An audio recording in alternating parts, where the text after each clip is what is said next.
Hi, I'm Tali, and we've made a breakthrough in tokenization performance. We've achieved gigabyte tokenization on consumer desktop CPUs with sub-millisecond latencies. It's a 10x increase in throughput, and P99 latency numbers half that of others' best runs. And the best part about this is it's a drop-in replacement for your existing Python, Node, and Rust tokenizers. So let's look at how we measure what the numbers are and how much this impacts your pipeline. For our benchmarks, we measure from entering the function, results being returned, and then finally enumerating the results. By walking through every token, we ensure lazy evaluation, iteration cost, and language overhead are included. We only present on this end-to-end number as it's closer to what you will really experience. For latency, we want to focus on the fixed overhead of each call. So we use a small workload with a large number of executions. We do one warm-up and 1,000 timed runs. From the results, we get median and P99 latency in milliseconds. This shows the typical experience and worst-case experience users actually feel. For throughput, we want to focus on the input for each call because that is what varies. So we use a large workload with few executions. We do one warm-up and 3 timed runs.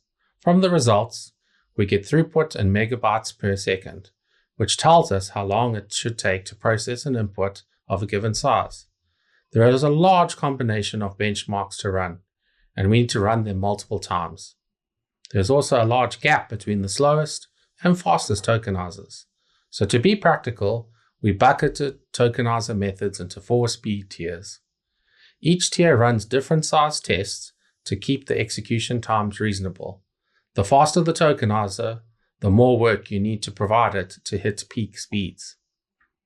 We use the O200K model for comparison as it's the most widely supported model for tokenizers. We have published all of our benchmark results in detail on a Hugging Face tokenizer leaderboard. This allows you to interactively explore the data. Python does not have to mean slow tokenization. If you minimize object churn and keep the hot path inside optimized native code, you can still get very high throughput and sub-millisecond latency.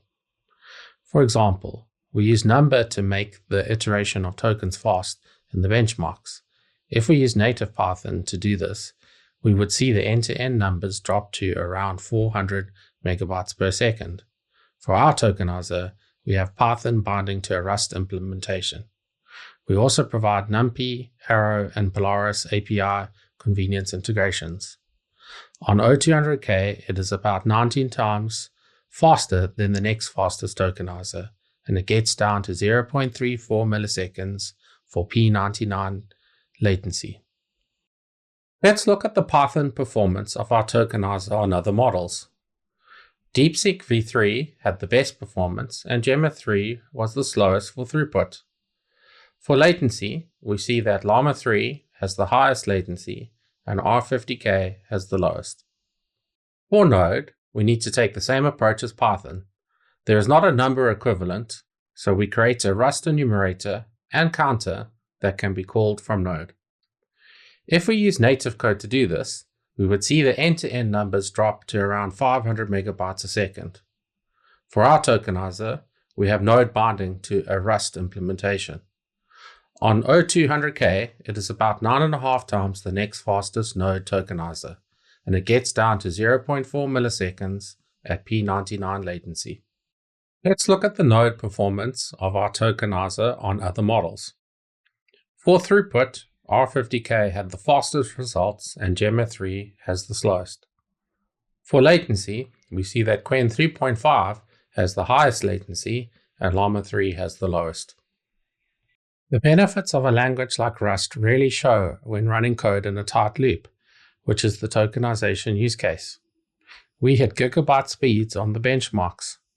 On O200K, it is about 9.5 times the next fastest Rust tokenizer, and it gets down to 0.23 milliseconds for P99 latency. In the quest for performance, we even created a CUDA implementation.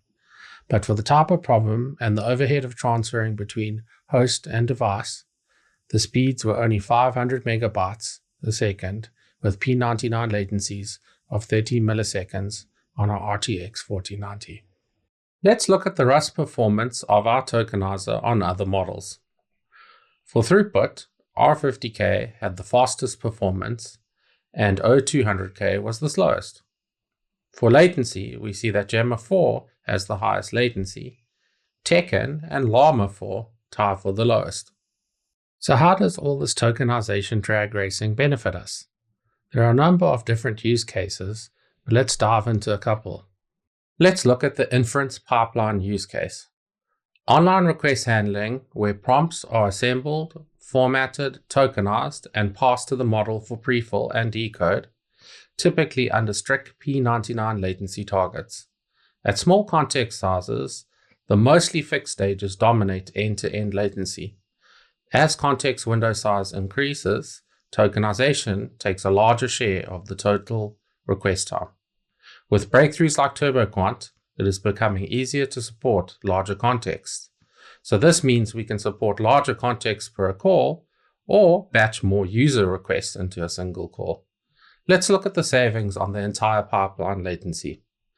At 8K context, we should be saving 2.5%. At 128K context, we should be saving 8.7%. And at 1 million context, we should be saving 14.1%. Let's look at the offline training pipeline use case. In these workflows, large corpora are tokenized and packed ahead of time so runtime data loaders can read pre-built token shards with almost no tokenization overhead. Here, tokenizer throughput directly affects how quickly raw data can be turned into training-ready data. If pre-processing is slow, data preparation becomes a bottleneck. If pre-processing is faster, the entire training pipeline becomes more flexible and responsive. So this means we can use larger amounts of data or refresh data more often, or even support more concurrent tokenizers, which means we can train against different models. For this use case, we are saving approximately 42.5% over most pipelines. Let's look at the Agentic RAG Pipeline use case. In this workflow, a planner repeatedly calls retrieval or external tools, rebuilds the prompt with intermediate results, and runs additional reasoning steps before producing a final answer. For smaller tasks, most of the latency still comes from planning, retrieval, tool execution, context repackaging, and reasoning. But as the agent accumulates larger scratch pads, tool outputs, and retrieved evidence, tokenization is repeated over bigger and bigger contexts. That means tokenization becomes a larger share of the total end-to-end latency. So this means we can improve the latency of agent calls or process more requests. Let's look at the savings on the entire pipeline latency. At 8K context, we should be saving 6.8%. At 120 8K context, we should be saving 14.1%. At a million token context, we should be saving 16.9%. So, if you're looking to make meaningful gains on your end-to-end workloads by 10xing your tokenization performance, please contact us or see our website for more information.